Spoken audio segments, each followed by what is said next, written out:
All right, next up here we got 5.3, which is add or subtract rational expressions. The big idea with these ones for adding and subtracting is that we need a common denominator. We do not need a common denominator for denominator.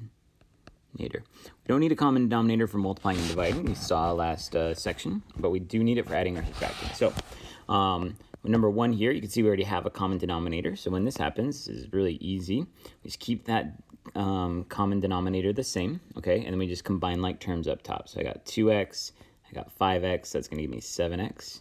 And then negative 3 plus 8 is going to give me positive 5. And that's it, I'm done. Remember, I'm not allowed to cancel out these 7s because we got addition up here. It would only be if I could factor out a 7 and cancel it down. Okay, so number 2 then, we do not have common denominator, so I can turn a 2 into an 8 by multiplying by 4. So I'm going to go ahead and do that on top and bottom. Now, I'm going to have to distribute the 4 in here, so then that's going to be an 8 on bottom now, and we have 12x plus 16. And over here, you can see we have subtraction in between. Whenever I have that, I always switch that to addition, and I distribute the negative up here into the numerator. Technically, you're allowed to send it to the denominator, the negative, but I don't want to because I want to keep that denominator as 8, so I have the common denominator. So this is going to become negative 8x plus 7.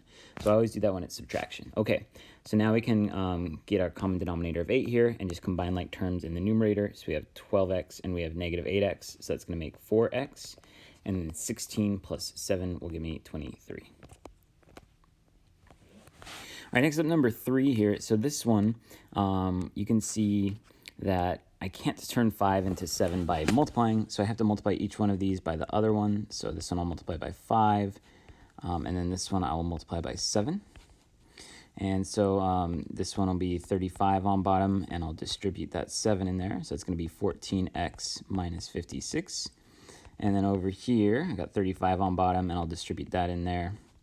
So that'll be 15x plus 20. So now I can just combine these and combine like terms up top and make it all over 35 now when the common denominator does not change. So this will be 29x and then my negative 56 plus 10 would be negative 46. All right, next up, number 4. So for this one, again, I can't turn 4 into 6, but I can actually turn these both into 12.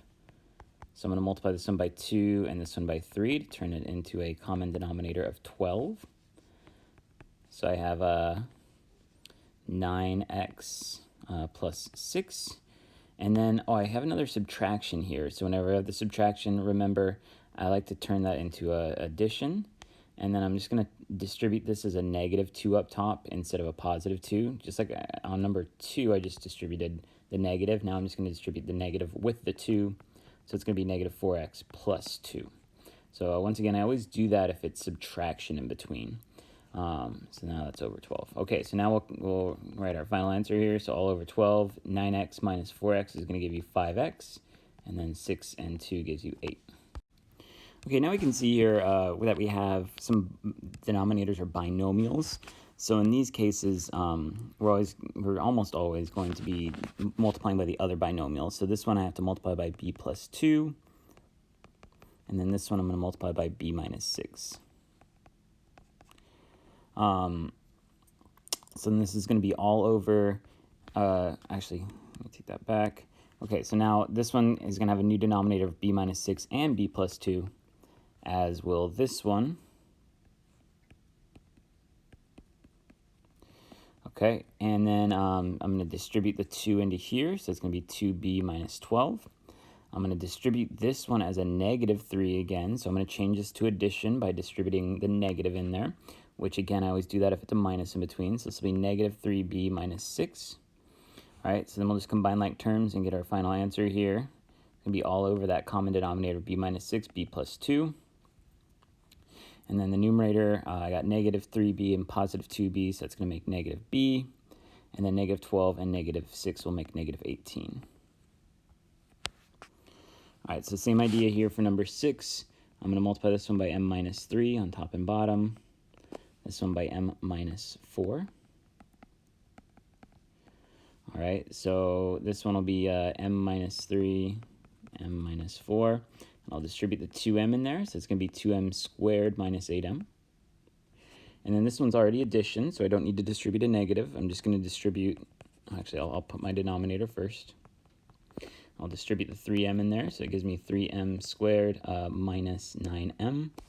So now I got the everything over m minus 3 times m minus 4. And I'll combine like terms up top, so I got 5m squared for my m squareds, and then negative 8m minus 9m is negative 17m.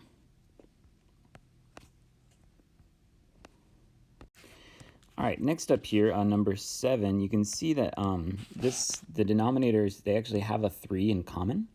So I can just multiply this one by a plus 1, and I don't need to multiply by 3 because they both already have a 3. So this one will now be 3 times a plus 1 on bottom. I'll go ahead and distribute that in there. So I get 4a squared plus 4a. Now I am going to change this to a plus and distribute the negative. So I have that 3 times a plus 1, but I have negative 2a minus 5 there. So again, I always do that if it's subtracting. So then we'll combine like terms here.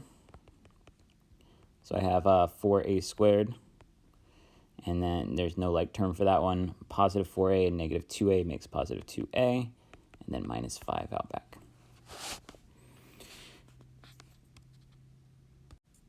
All right, next one here is a little tricky. So I have to think of this one as like 3 times m here. And so you can see that the denominators have the 3 in common this time, but I need to multiply this one by m because it's missing just an m by itself if I kind of separate the 3 and the m. And then this one I need to multiply by m plus 2 because obviously it's missing that. So I'm not allowed to just add 2 to that m. I have to kind of multiply that by m plus 2, and I got to multiply the other one by m. Okay, so then this one is going to be 3m times m plus 2 on bottom, as will this one. I am adding here, so I don't need to distribute a negative. I do need to distribute this 6 in there, so it'll be 6m plus 12. And then over on this one will be 6m squared. And so I can combine those, and there's actually no like terms here, which is fine. I'm just going to list them all out here. So 6m squared plus 6m plus 12. I got some more of these here. So number 9, I'm going to multiply this one by a minus 4. And we'll multiply this one by a plus 2. All right, so my denominator here will be a plus 2 times a minus 4 in whatever order you want. The numerator, I'll distribute the 4 in there, so I get 4a plus 8. And then over here, my denominator is a plus 2, a minus 4, excuse me. Now this one I'm going to distribute the negative 2, so it turns into addition. So I get negative 2a plus 8. So now I'll combine my like terms here, and my overall common denominator of a plus 2a minus 4.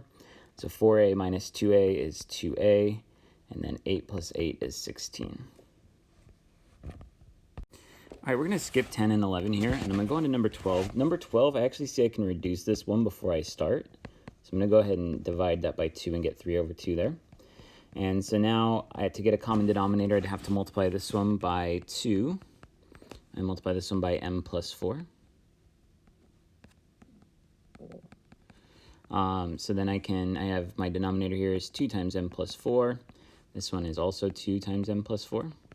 This one I have to distribute, so I get 3m plus 12, and this one's just 8. So just combine like terms there, and I get 3m plus 20 over the 2 times m plus 4. All right, 13 and 14, we see we can actually factor these denominators on some of them. So I'm going to factor the x squared plus 7x plus 12. So we're going to think of two numbers, multiply to 12 and add to 7. So that would be 4 and 3. And so I'm going to do my grouping here. So I got 4x, 3x plus 12. All right, and then we're grouping, and so I'm going to take out an x here, and we get x plus 4. I'm going to take out a 3 here. I get x plus 4 as well. So the denominator here would be x plus 3 times x plus 4. And the numerator is 1. And over here I had 2 over x plus 3. So what's usually going to happen here is you'll see that they'll have one thing in common. So now I see all I have to do really is multiply this one by x plus 4 on top and bottom to get that common denominator. And I don't need to multiply the other one by anything because it already has the x plus 3. So then I will rewrite this, distribute that as 2x plus 8 over x plus 3 times x plus 4. This one I'll change it to addition and send that 1 up there. Sorry, send the negative up there to the 1. And so now we will actually add them together. So denominator x plus 3, x plus 4. And then the numerator 2x plus 7, since I combined the 8 and the negative 1. All right, and then lastly here, same idea. So I'm going to go ahead and factor the denominators here. Now this one I actually know, well, first of all, I'm going to change it to plus, and then I'll throw the negative up there for the negative 5. I know this is x plus 2x minus 2, is the difference of perfect squares, but I do need to factor the other one. So I'm going to think of two numbers multiplied to negative 10 and add to negative 3. So that would be negative 5 and positive 2. So I'm going to split that up there. And so I can group those together. X squared minus 5x. I can take out an x, which gives me x minus 5. And then I can take out over here a positive 2, which gives me x minus 5 also. So then I have my I have 2 over, my denominator would be x plus 2 times x minus 5. And then I'll go ahead and bring this down. So plus a negative 5 over x plus 2 times x minus 2. So we can kind of see here that they actually do have an x plus 2 in common. So this one needs an x minus 2. So we'll multiply that in. And then this one is missing the x minus 5. So I'll go ahead and multiply that in right there. So then if I distribute this 2 here, that's going to be 2x minus 4 over all those 3 parentheses in any order. And then here I'm going to distribute, I'm going to still call it plus, but I'm going to distribute the negative 5 here. So I get negative 5x plus 25 over x plus 2, x minus 2, x minus 5. Okay, so then we can write our final answer here. That common denominator x minus 2, x plus 2, x minus 5, any order is fine. Then the numerator, combine like terms, I have 2x and negative 5x will make negative 3x. Then negative 4 plus 25 is plus 21.